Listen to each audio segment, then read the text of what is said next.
Tonight, Kamala Harris isn't the only one who will make history if Joe Biden wins in November. Her husband, Doug, joining her on stage tonight. You see him there, Doug Emhoff, getting a shout out from Biden on the unprecedented role that he, of course, would take on as America's first second man. Doug, you're going to have to learn what it means to be a barrier breaker yourself in this job you're about to take on. America's first second gentleman. Kyung-La is out front.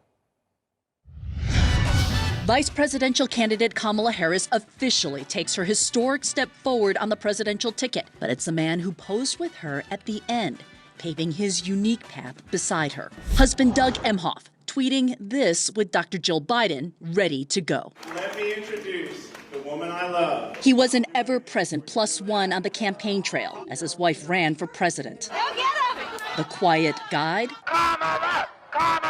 cheerleader when needed, active on social media as Mr. Kamala Harris, and sometimes the unscripted husband. In a security scare last year at a campaign event, a protester got this close to Harris. The female moderator got in between. Then one of the three men to charge and drag him away was Emhoff. The look on his face, unfiltered, unmistakable. And when her presidential hopes ended, he was her source of comfort. We were a good couple going in, and I think we came out of it like,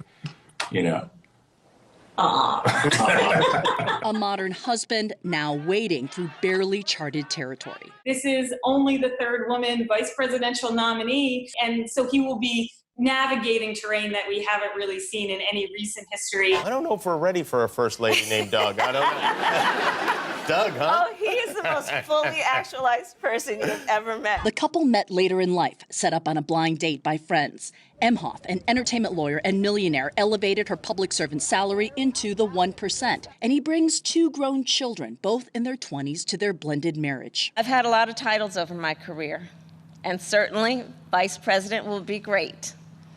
But Kamala will always be the one that means the most.